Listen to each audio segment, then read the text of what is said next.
Ho ho ho ho ho! Santa's here. So Merry Christmas to you and your family. And this Christmas I want to show you some brilliant mating patterns which a chess player must know.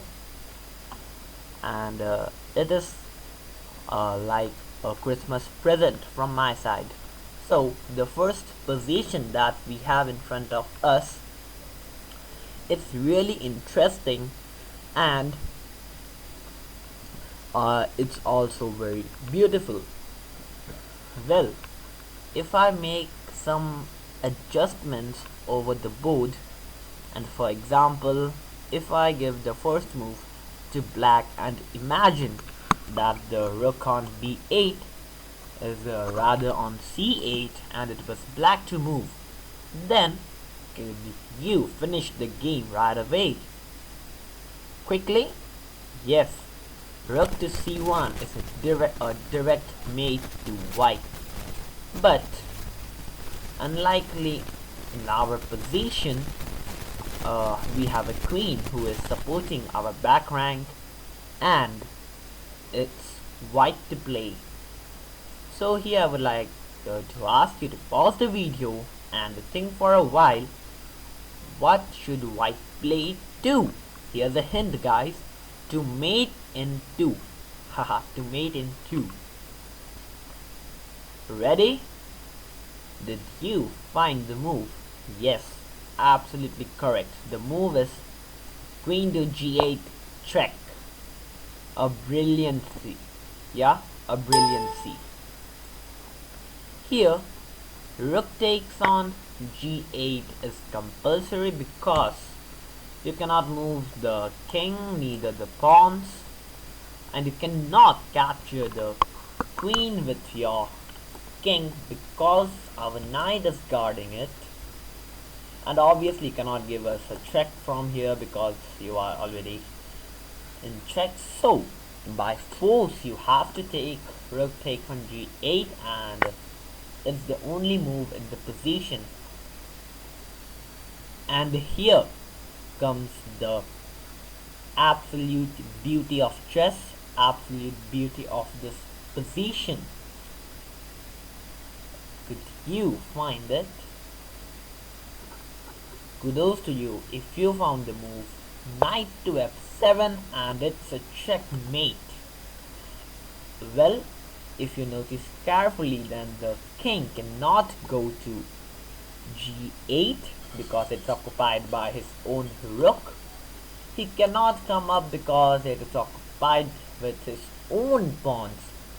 So these are some traitors of black, and such a mate where the king is surrounded by his own pieces, and such a mate can also come in the center of the board. Well, we'll talk about that later in some other video, but such a mate is known as a smothered mate. Okay, so now let's move on to the second position. Okay, so this position may it might be able to shake your minds.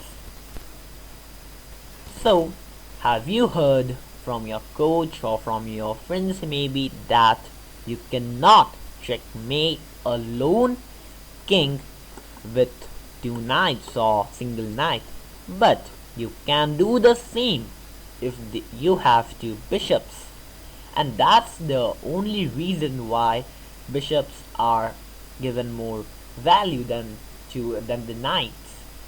But if you read the line carefully, then there's a lone king, but in this very position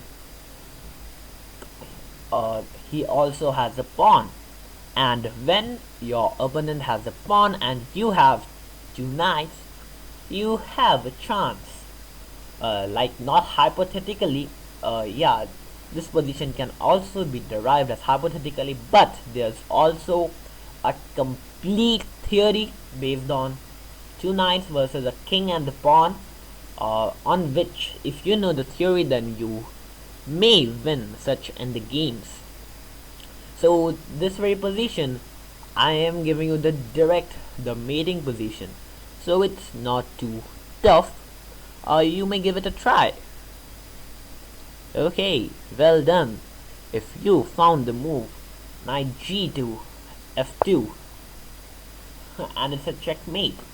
At the same time, you may give yourself a minus half or maybe a -1 if your move was knight hf2, because after this black gets a chance to escape, and believe me, after this you cannot hold your eye, and such a move you can simply queen, and that's very loose.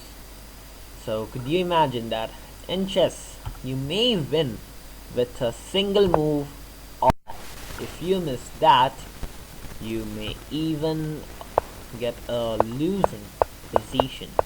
So with this, let's move on to our third position. Okay, so I again have a very interesting position with me, and here the mate is actually hidden in the mate in 2 format. Can you find it? Well, kudos to you if you found the move knight to e7 check.